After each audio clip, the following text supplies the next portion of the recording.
Today, October 6, 1981, is a day that will never be forgotten by all Egyptians. Hello everyone, my name is Angelika and I am reporting live from World Fox News. Earlier today, our Egyptian President, Anwar Sadat, was assassinated by fundamental army officers. Before I go into deeper detail of today's happenings, I would like to discuss some of Sudan's greatest accomplishments as a president. He was president for 11 years to the Egyptian, and during that time he managed to change Egypt's direction by departing from some of the economic and political principles of narcissism by reinstituting the multi-party system and launching the Fatah economic policy. As the president, he led Egypt in the October War of 1973 to reacquire Egyptian territory that was lost to the Israelites in the 1967 Six-Day War, making him a hero in Egypt as well as in some Arab worlds.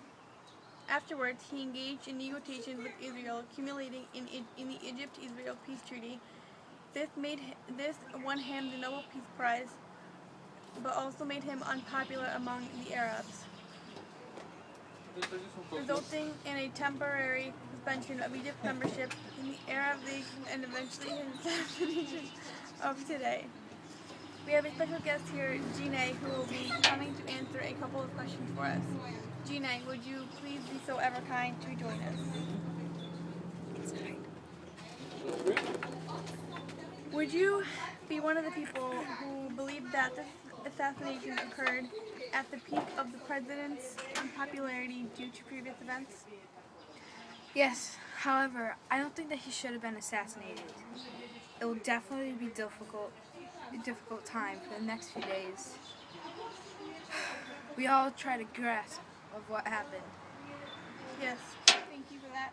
Gina, she will be returning momentarily, to answer further questions.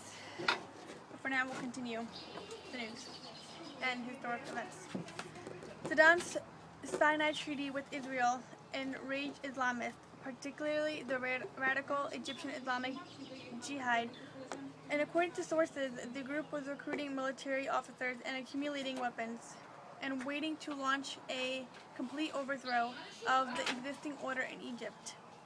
Also, according to some sources, it was not the Islamic Jihad, but an organization in English known as the Islamic Group that organized the assassination and recruited the assassin.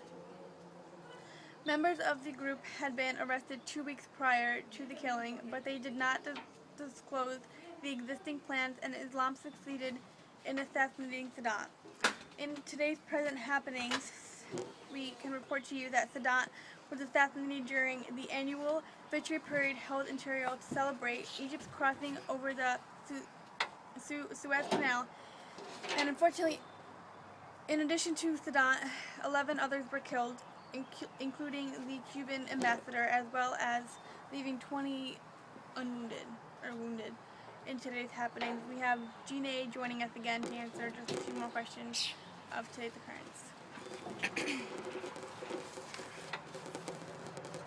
Were you at the parade today? Yeah.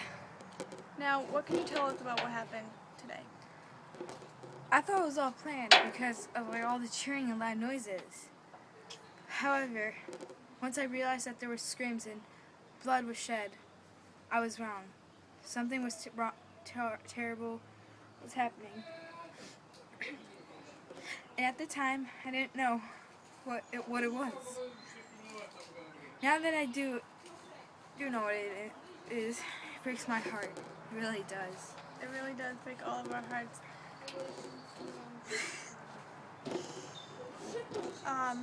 Another question I have for you, Gina, would be, how do you think that the Egyptians will be impacted after today's events? I believe that the president and the nation itself will take immediate action to today's happenings. Yes, I agree with you, Gina. Thank you so much for coming and answering those few questions that we had for you today. Thank you all for tuning in to watch the Fox World News about the assassination of Anwar Sadat. Thank you, and have a good day.